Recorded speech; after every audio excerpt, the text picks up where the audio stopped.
ሰላም ጤና ይስጥልን የኢትዮ ሌክቸር ተከታታዮች እንዴት ናችሁ? ሁሉ ሰላም። ምን ዮሐንስ ነኝ ከደብረ ብርሃን ዩኒቨርሲቲ። ዛሬ በጣም ኢምፖርታንት የሆነ ኮርስ ይዤላችሁ መጥቻለሁ። ሃይፐርቴክስት ማርክአፕ ላንጉዌጅ ማለት ነው፣ ወይም ደግሞ ኤችቲኤምኤል የምንለው።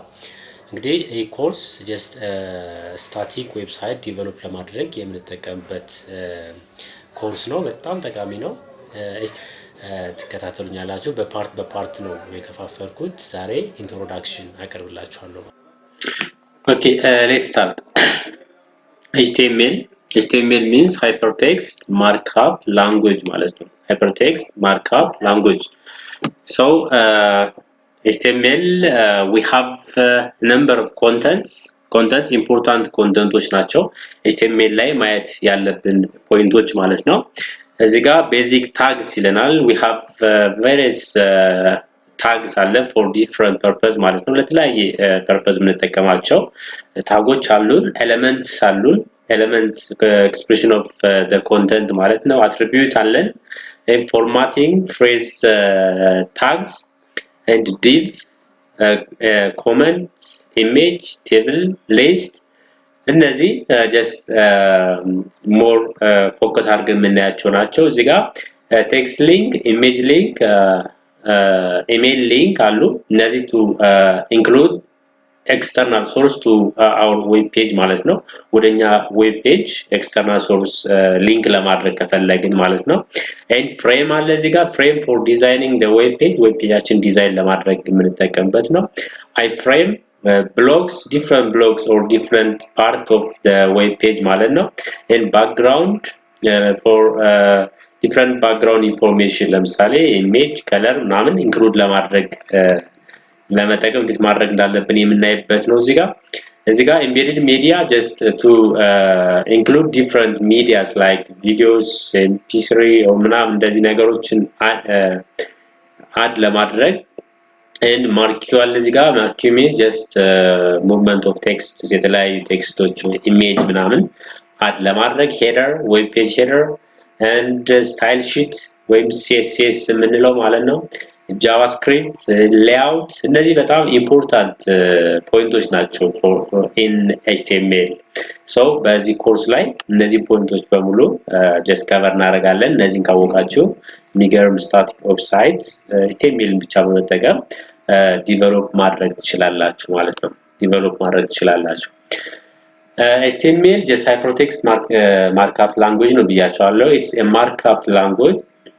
markup means just instruction for layout and styles ማለት ነው። የዌብ ፔጃችንን layout እና የተለያየ ስታይል add ለማድረግ የምንጠቀምበት ማለት ነው markup ማለት ነው። so markup we have three categories: structure markup, semantic markup እና stylistic markup የምንለው አለ። structure markup just indicating the structure of the document ማለት ነው። የዶክመንታችን structure express የሚያደርግልን language ነው structure markup የምንለው። inside of the document we will have just different informations like paragraph, heading and different image. ስለዚህ እነዚህ ነገሮች በሙሉ structure ለማስያዝ እንጠቀምበታለን ማለት ነው። semantic markup ማለት just telling us something about the content of the data ማለት ነው። እንግዲህ inside of the web page just we have different data right ላይ ዳታዎች ይኖሩናል። so የነዛ ዳታ ምን አይነት ዳታ ናቸው ምንድነው የሚገልጹት ምናምን የሚለው ኢንፎርሜሽን የሚሰጠን ነው semantic markup ማለት። so title ለዚህ ለሴማንቲክ ማርክአፕ ነው የምንጠቀመው። title ማለት just title ውስጥ የዌብ ፔጃችን ውስጥ ምን አይነት ኢንፎርሜሽን እንዳለ ምን አይነት ዳታዎች እንዳሉ የሚገልጽልን ነው title የምንለው። ስለዚህ እዛ ውስጥ ነው እንግዲህ ሴማንቲክን የምንጠቀመው። stylistic markup just indicating how the document should looks ማለት ነው። ወይም የዶክመንት look like ወይ ዶክመንታችን ምን እንደሚመስል like እዚህ ጋር እንዳየ ነው። ፎንት አለን ቦልድ ኢታሊክ አሁን የተለያየ እንደ ኤግዛምፕል ተቀመጠ እንጂ ብዙ ስታይሊስቲክ ማርክአፕ እንጠቀማለን። የዌብ ፔጃችንን ሉክ just great look እንዲኖረን የምንጠቀምበት ማለት ነው።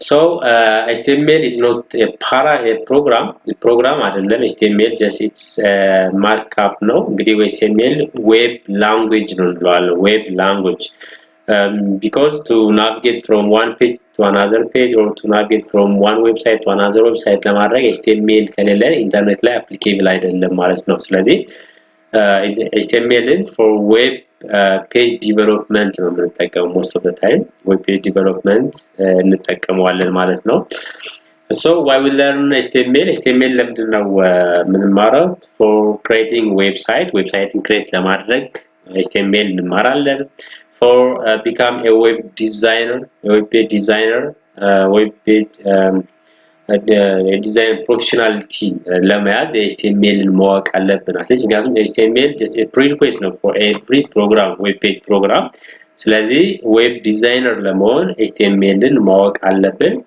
to understand the web እንግዲህ web ላይ የተለያዩ ቴክኖሎጂዎች የHTML ቴክኖሎጂዎች ናቸው ስለዚህ web ቴክኖሎጂን አንደርስታንድ ለማድረግ just you have to know the HTML ማወቅ ያስፈልጋል ማለት ነው ማወቅ ያስፈልጋል and to learn other language because HTML ለተለያዩ language prerequisite ነው for example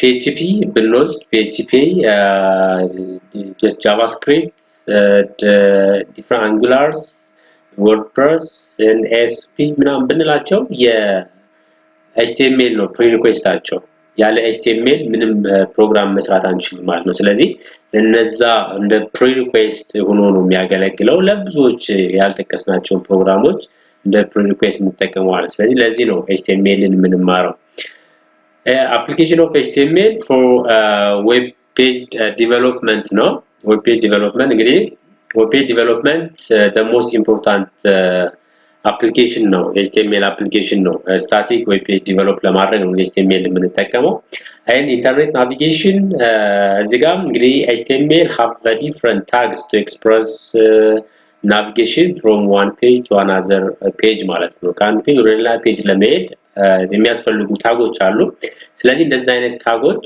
ኢንተርኔት ላይ እንግዲህ ከተለያዩ ፔጆችን ከአንዱ ወደ አንዱ ናቪጌት በመናደርግበት ጊዜ HTML ነው የሚጠቅመን ማለት ነው HTML ነው የሚጠቅመን and responsive user interface next ለመስራትም HTML ነው የምንጠቀመው ለምሳሌ user interface ካለን it must be attractive it must be familiar it must be user friendly it must be simple እንደዚህ አይነት user interface ዲዛይን ለማድረግ HTML በጣም ይጠቅመናል ማለት ነው ይጠቅመናል offline support just offline support ማለት ምንድነው ለምሳሌ አንድ ዌብሳይት ከኢንተርኔት ሎድ ካደረግን በኋላ ኢንተርኔት ቢጠፋብን ያ ዌብሳይት ማየት የምንፈልገውን እስከምናይ ድረስ አይጠፋም ኦፍላይን ማለት ነው ኢንተርኔት ቢጠፋም አይጠፋም ኢንተርኔት ከጠፋ በኋላ ሊያስቸግር የሚችለው እንደ አዲስ ሎድ ለማድረግ ነው እንጂ የሚያስቸግር አንዴ ሎድ ካደረግን በኋላ ኢንተርኔት ቢጠፋ ምንም ችግር የለውም ምን ያ ዌብሳይት በHTML ከተሰራ ማለት ነው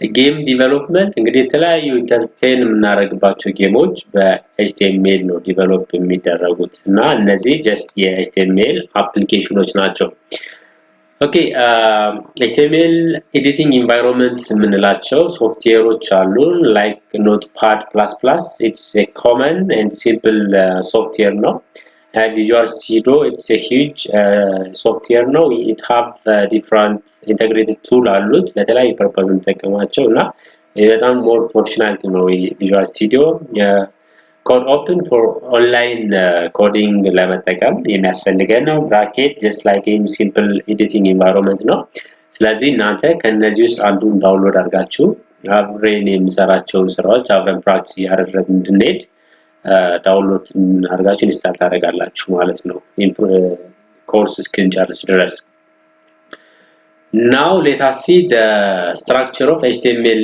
element የHTML element structure ምን ይመስላል ነው እንግዲህ HTML